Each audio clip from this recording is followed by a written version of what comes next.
Boker Tov ou Beshem Hashem, Naaseh Venatzliach. Nous sommes aujourd'hui le mercredi 21 du mois de novembre et le Kaf Mar Cheshvan, le 20 du mois de Cheshvan. Yom Askara Shel Ishtia Yekara Shoshana Tutu Batalia Alea Shalom Uru Hashem Tenachena Begane Eden Elion, et en même temps Yom Uledet Sameach pour Ephraim, Twitou qui fête ses 26 ans et qui on souhaite beaucoup d'années de bonheur devant lui, Bezrat Hashem Geoula Shlema Itraskut Batronzot Masim Tovim et Kol Am Israël. Le shiur de ce matin a été acheté par Judith Perez, Shachem Evarech Ota ou Bechol Asherla, avec un thème, savoir juger du bon côté. Combien cela est utile dans notre génération, plus que tout, puisque c'est ce qui manque comme ingrédient pour notre Géoula finale. Shiur acheté pour la Refoua Shlema de tous les malades et les blessés du Ham Israël, ainsi qu'un Zivugagoun, Bekarov pour toutes les célibataires, Shachem Evarech Ota, de penser à ce problème conséquent, important. De trouver un bon Zivugagoun aujourd'hui, ce n'est pas évident. Et malheureusement, beaucoup trop de Bnot Israël cherchent à se marier. Et c'est pas facile. Il faut beaucoup prier. Il faut beaucoup s'investir dans l'humilité, dans les midot. Et trouver quelqu'un qui nous corresponde pour vivre une vie heureuse, épanouie, avec des enfants. La Torah et l'Imzot Masim Tovim. On doit penser pour tous nos otages. Kol Chayalun, le Tom, Kol Seram, Tsukom et Kol Nega Machala.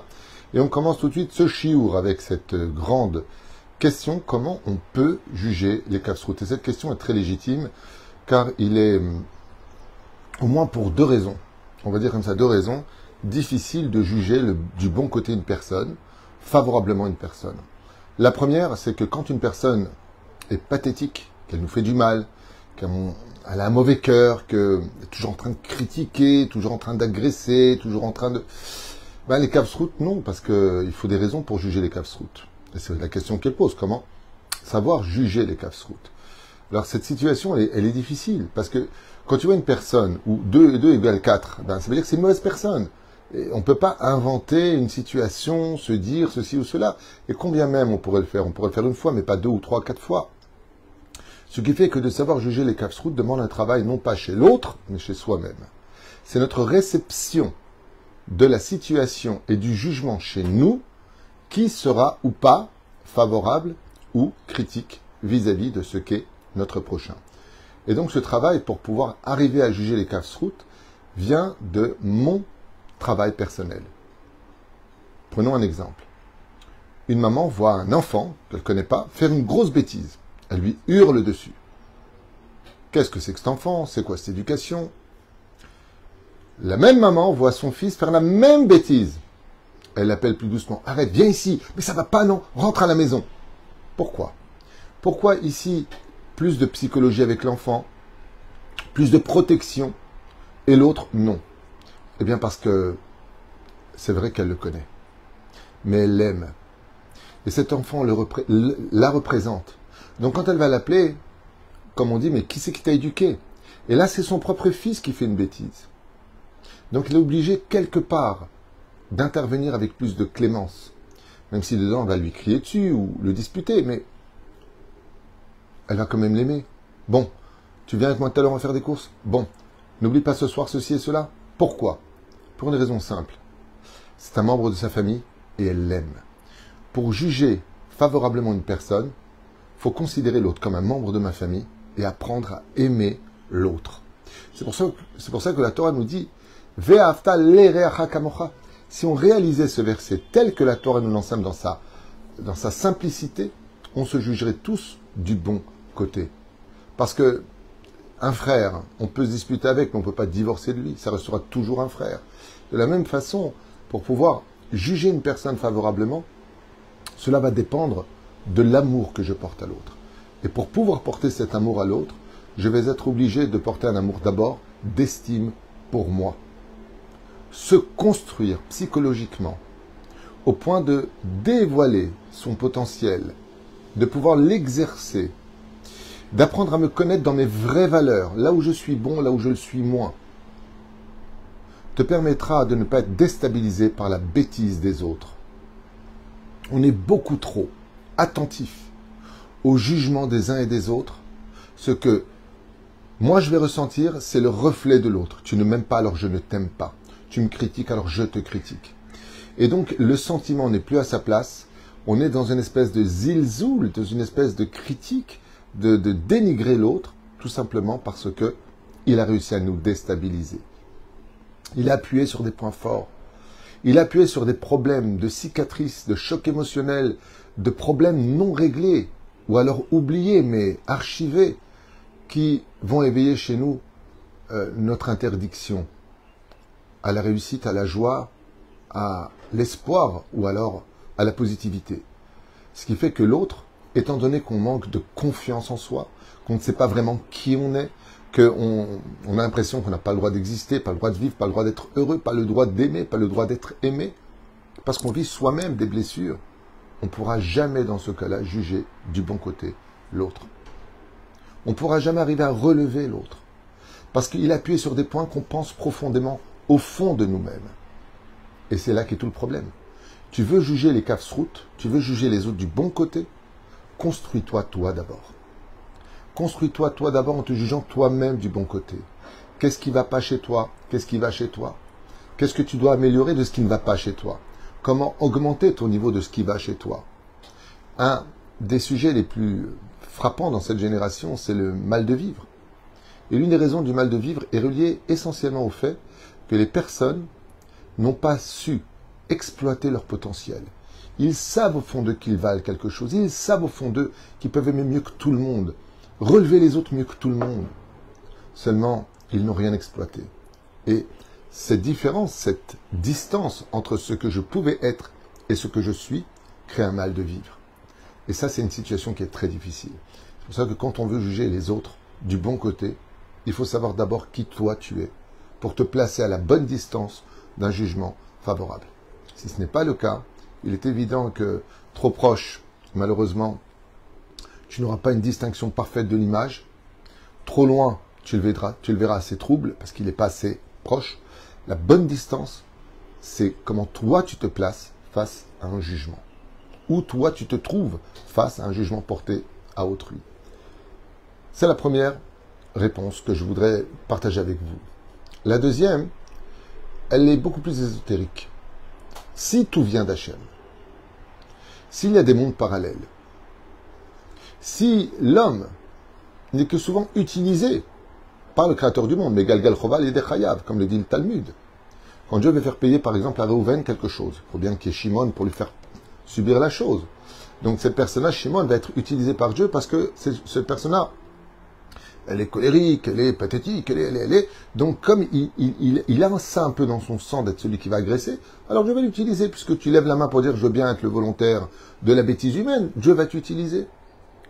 Donc si je comprends bien, quand quelqu'un me porte atteinte et qu'on me demande de juger les kafsrout, c'est parce que je suis capable de voir que ce n'est pas lui réellement qui me fait du mal, mais que dans le ciel, il y a quelque chose qui attend de moi une réparation, un degré d'humilité, de voir comment je vais réagir. Prenons un exemple. Le facteur vous apporte un courrier. Le courrier n'est pas agréable à lire. Est-ce que vous allez engueuler le facteur qui vous a juste apporté ce courrier? Non. Vous devez vous en prendre à l'origine, à la source de ce courrier, éventuellement. Donc si je comprends bien, quand quelqu'un est face à moi, si je le juge de façon difficile lui-même, c'est que j'ai vu le bâton et non pas celui qui le tenait. Ainsi donc, arriver à juger les kafsrout ne peut exister que chez celui qui a vraiment beaucoup d'émouna, celui qui est persuadé que même un petit doigt ne peut pas se lever dans ce monde si Dieu ne le permet pas, et que tout est tikkun. Donc effectivement, vu cette réalisation de l'esprit, je vais facilement juger l'autre en disant « Top, ok, toi je t'ai compris, je ne veux pas perdre de temps avec toi à la limite. Parce que je sais que ça vient d'Hachem, top, comme le dit nos Chachamim, celui qui se fait humilier en public, tout celui qui le bénira dans la journée sera béni. » Des fois, Akadosh Baruch Hu nous met à l'épreuve. Donc il va t'envoyer un imbécile, une personne, des fois même déséquilibrée, pour te toucher, pour te faire du mal. Mais en réalité, Dieu t'a mis à l'épreuve. Ce n'est pas avec l'autre que l'on négocie, mais c'est surtout avec celui qui le tient. Ainsi donc, si je vois Dieu partout sur mes chemins, je n'ai pas de difficulté à juger cette personne qui n'est que l'intermédiaire des kafsrout. Une explication du Talmud nous dit Ruach shtut nichnasbo. C'est un esprit stupide qui est rentré en lui. L'homme est rempli de clipotes. Du fait que malheureusement, il n'a pas assez de de sagesse en lui, de pureté en lui. Il ne fréquente pas les bons endroits, il n'écoute pas les bonnes musiques, il n'écoute pas les bonnes personnes, il se laisse influencer par la société, les réseaux sociaux et autres. Alors il se remplit d'écorce, de beaucoup de clipotes en lui. Et ces clipotes, qui sont négatives, vont lui apporter un comportement négatif. Manque de patience, colérique, vulgaire, impatient. Enfin, on l'a déjà dit, mais je veux dire par là qu'il y a un manque d'humilité plutôt qui va s'instaurer chez lui. Parce qu'il est rempli de clipotes. Ah, moi, on me l'a fait pas, et moi. Il n'y a que de lui. Pourquoi il dit que lui? Parce qu'il se cherche, parce qu'il ne se trouve pas. Alors, vous savez, des fois, on est face à des situations où les gens qui nous agressent, les gens qui ne méritent pas notre jugement favorable, eh bien, ne sont que de pauvres types. Et c'est comme ça qu'on doit les voir. C'est pas une question de juger favorablement. C'est que, est-ce que je suis capable de comprendre que si cette personne-là allait mieux, elle ne parlerait pas comme ça? Très souvent, vous verrez que les personnes qui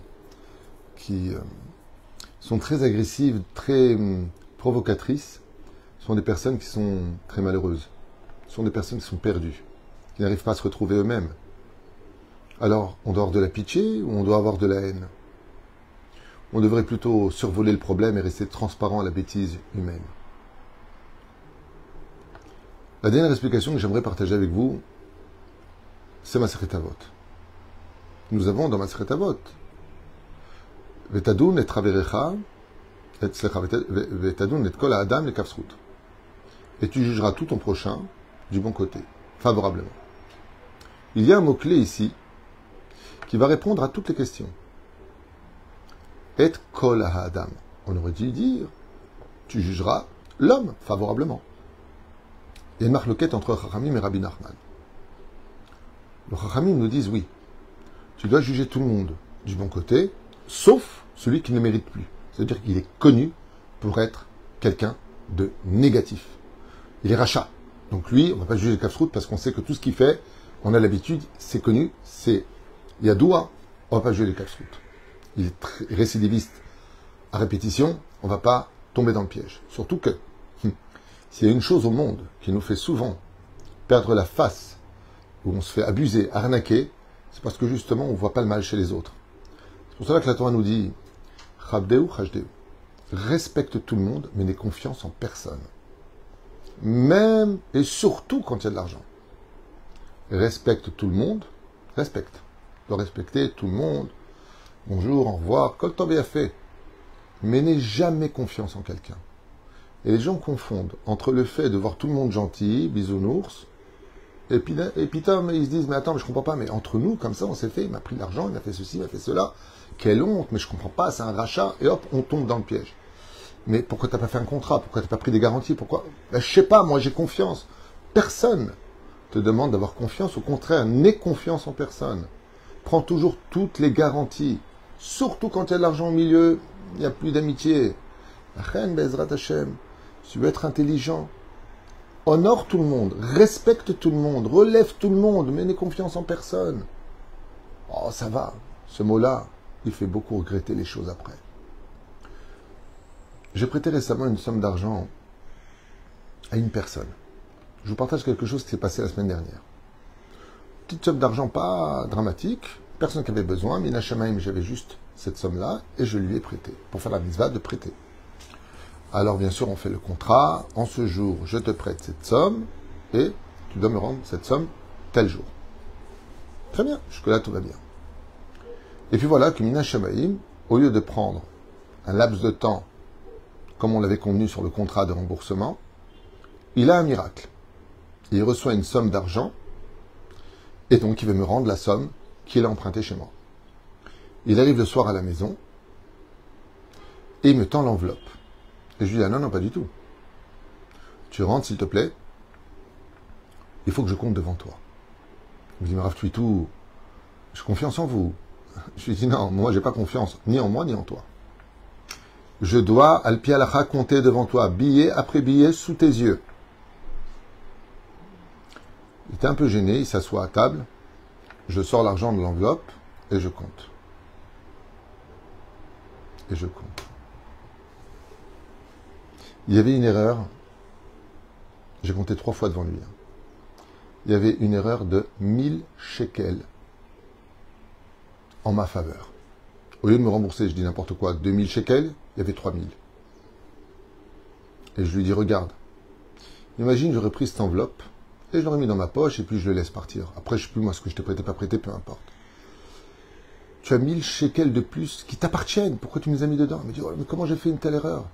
Je lui dis, tu comprends pourquoi c'est important de compter devant l'autre. Et s'il n'y avait que 1000 shekels, et tu pensais que tu avais mis 2000, pourquoi tu me prends 1000 shekels de plus? C'est du gazelle. On peut respecter tout le monde, mais il ne faut pas avoir confiance. Prends la personne, pour ne pas se disputer, on fait un contrat. Voilà, tenant et aboutissant, ce que l'on doit faire, ce qu'on ne doit pas faire, que ce soit ton frère, ta soeur, tes parents. Tu fais un contrat. Veze halacha rabotai. Et kol à Adam,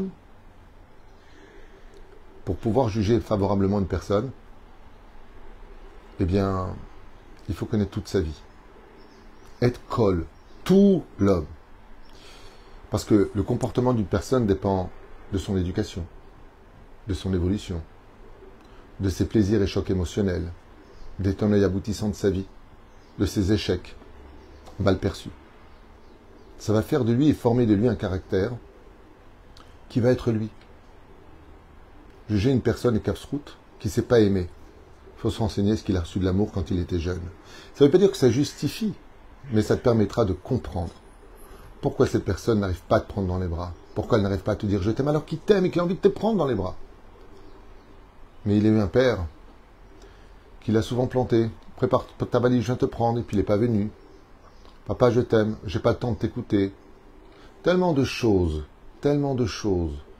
qui vont le blesser que ça deviendra sa personnalité. Ce qui fait que si vraiment tu veux juger du bon côté, la Mishnah nous dit être kol ha-adam. Et Rabbi Nachman de Breslev, contrairement aux Chachamim, qui disent que si on sait qu'il est récidiviste dans sa façon d'être rachat, alors on n'a pas à juger les kafsrout. Rabbi Nachman, il dit même le rachat, tu dois le juger le kafsrout. Waouh! Mais pour ça, il faut être Rabbi Nachman de Breslev. Prendre du recul, apprendre à connaître les autres, s'auto-construire, connaître la vie de l'autre, comprendre qu'il n'est qu'un intermédiaire, sont les ingrédients principaux pour juger les kafsrout. Surtout, qu'on sait une chose dans ce monde, c'est que la valeur d'une épreuve n'est réussie que quand on ne descend pas au niveau de la bêtise humaine de l'autre. Kol tuv velitraot.